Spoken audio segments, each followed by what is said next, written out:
জয় যিশু। প্রথম পাঠ শিষ্যচরিত, 14 অধ্যায়, 19 থেকে 28তম পদ। গ্রিক ভাষী বিধর্মীদের কাছে পল আর বার্নাবাসের বাণী প্রচার ও মণ্ডলী প্রতিষ্ঠা। পল আর বার্নাবাস যখন লিস্তা নগরে বাণী প্রচার করছিলেন, সেই সময় আন্তিওক ও ইকনিয়ম থেকে কয়েকজন ইহুদি হঠাৎ সেখানে এসে উপস্থিত হল। তারা এসে জনতার মনোভাব সম্পূর্ণ পাল্টে দিল। লোকেরা তখন পলকে পাথর ছুঁড়ে মারতে লাগল। শেষে তিনি মারা গেছেন মনে করে তারা তাকে শহরের বাইরে টেনে নিয়ে গেল। কিন্তু সেখানকার শিষ্যেরা এসে যখন তার চারপাশে জড়ো হলো, তখন তিনি উঠে দাঁড়ালেন এবং আবার শহরে ফিরে গেলেন। পরের দিন বার্নাবাসের সঙ্গে তিনি দেরবা নগরের দিকে রওনা হলেন।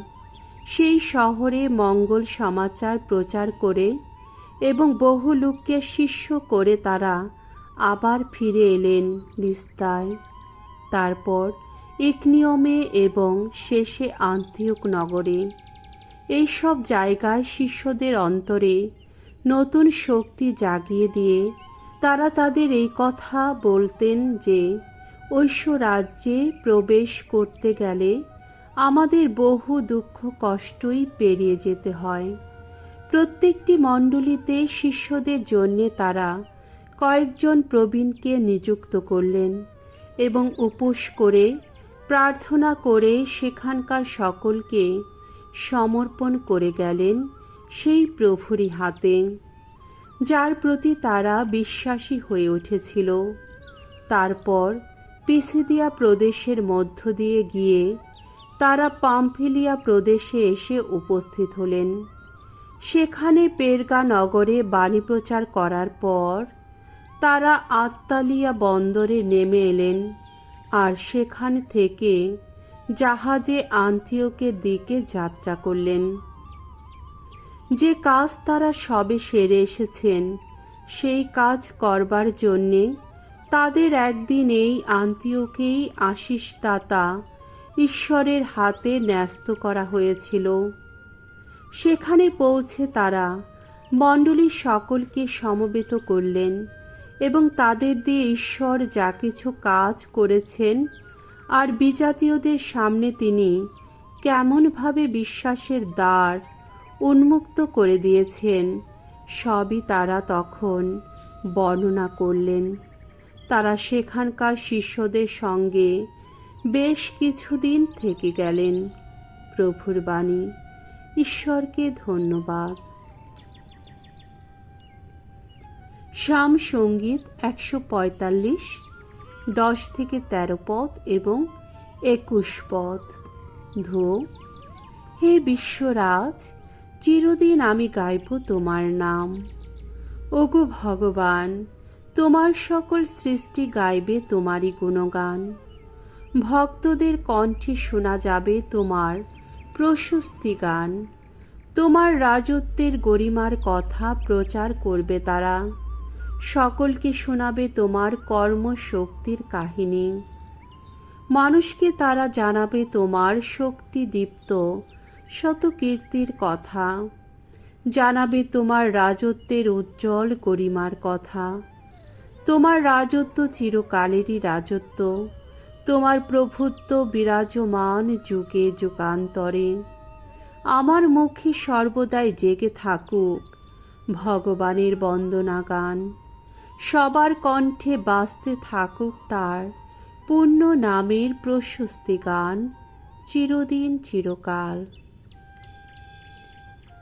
বাণী বন্দনা। জয় মৃত্যুঞ্জয়, জয় তোমারই জয়।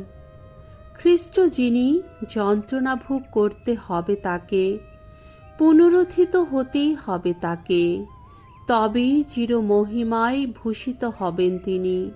এই তো ছিল ঈশ্বরের চিরকালের বিধান। যোহন রচিত মঙ্গল সমাচার, 14 অধ্যায়, 27 থেকে 31তম পদ। তোমাদের জন্যে শান্তি রেখে যাচ্ছি, তোমাদের দিয়ে যাচ্ছি আমারই শান্তি। অন্তিম ভোজের সময় যিশু তার শিষ্যদের এই কথা বললেন, তোমাদের জন্যে শান্তি রেখে যাচ্ছি, তোমাদের দিয়ে যাচ্ছি আমারই শান্তি।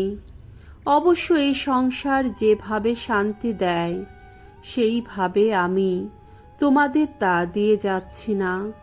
তোমাদের হৃদয় যেন বিচলিত না হয়, যেন শঙ্কিত না হয়। তোমরা শুনেছ আমি তোমাদের বলেছি, আমি এখন চলে যাচ্ছি, কিন্তু আবার তোমাদের কাছে ফিরে আসব। তোমরা যদি আমাকে ভালোবাসতে, তাহলে আমি যে পিতার কাছে চলে যাচ্ছি, এই কথা শুনে তোমরা আনন্দই পেতে, কারণ পিতা আমার চেয়ে মহান। আমি এখনই তা ঘটবার আগেই কথাটা তোমাদের বলে রাখলাম, যাতে তা যখন ঘটবে তখন তোমাদের অন্তরে বিশ্বাস যেন জেগেই ওঠে। তোমাদের সঙ্গে আমি আর বেশিক্ষণ কথা বলবো না, কারণ সংসারের সেই অধিপতি এখন এগিয়ে আসছে। অবশ্য আমার ওপর তার কোনো অধিকার নেই, তবুও জগৎকে এই কথা জানতেই হবে যে পিতাকে আমি ভালোবাসি, আর আমি যা করি তা পিতার নির্দেশ মতোই করি। প্রভুর মঙ্গলময় বাণী। খ্রিস্ট প্রভু তোমার প্রশংসা হোক।